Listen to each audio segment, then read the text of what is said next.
বহুদিন পরে লঞ্চে আসলাম। দেখুন এখানে ৩টি লঞ্চ আছে, পারাবাত 18, মানামি, তারপরে সুন্দরবন 16। তো আমি পারাবাত 18তে উঠলাম। দেখুন, আর এখানে টিকিট কিন্তু অনেক সস্তা, 100 টাকা করে টিকিট। তো ভালোই লাগলো, অনেক দিন পর লঞ্চ ভ্রমণ করতেছি। এই যে দেখি সামনে যাত্রী কিন্তু খুব একটা যাত্রীর চাপ নেই, অনেক ভালো লাগলো।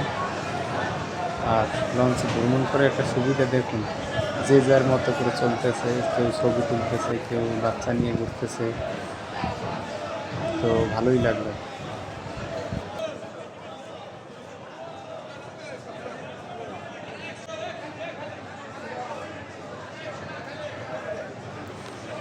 পুরোপুরি ভিডিওটা দেখবেন কিন্তু।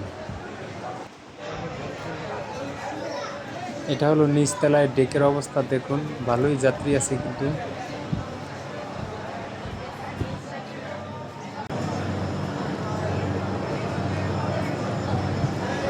দেখুন, লঞ্চ ভ্রমণ করলে কিন্তু আমি ঝালমুড়ি কখনোই মিস করি না। আমি কিন্তু ঝালমুড়ি খাই, আসলে খুবই স্বাদ লাগে।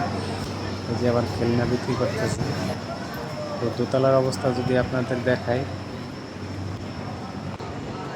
দেখুন দোতলা ডেকেও কিন্তু লোকজন আছে, তবে খুবই কম, এবং এই মুহূর্তে ভ্রমণ করে অনেক মজা আছে, ফাঁকা ফাঁকা। যে যার মতো করে কেউ শুয়ে ঘুমাইতেছে, কেউ দেখতেছে, কেউ খাইতেছে। বাহ, অসাধারণ অসাধারণ দৃশ্য।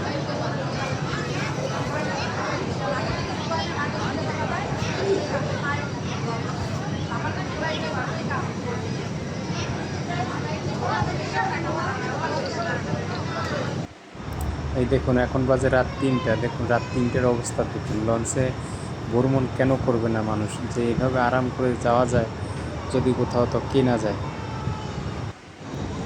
দেখুন রাত 3টা, আমাদের লঞ্চ ওভারটেক করতেছে মানামি, কারণ পারাবাত 18 বরিশাল থেকে আগে ছেড়ে আসছিল, কিন্তু মানামি এত দ্রুত যাচ্ছে যে আমাদেরকে ওভারটেক করে চলে যাচ্ছে।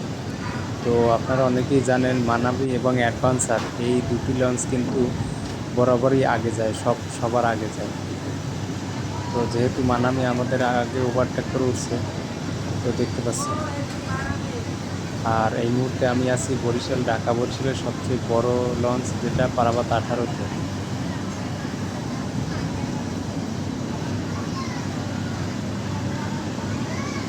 তো অসাধারণ একটা দৃশ্য, রাত 3টে বাজে, দেখুন সমুদ্রের মাঝে অসাধারণ একটা দৃশ্য। খুবই ভালো লাগলো আমার কাছে, তাই আপনাদের কাছে একটু শেয়ার করলাম। তো পুরোপুরি ভিডিওটা দেখবেন, আর কেমন লাগলো অবশ্যই বলবেন।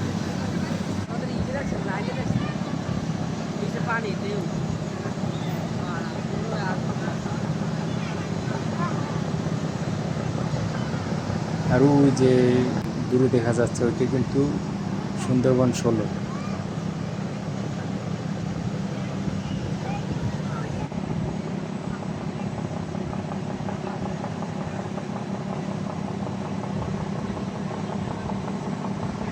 তো বন্ধুগণ, দেখতে দেখতে আমরা কিন্তু ঢাকায় চলে আসলাম, সদরঘাটে। তো দেখুন সদরঘাটে লঞ্চ আগেও অনেকগুলো ঘাট দেওয়া আছে।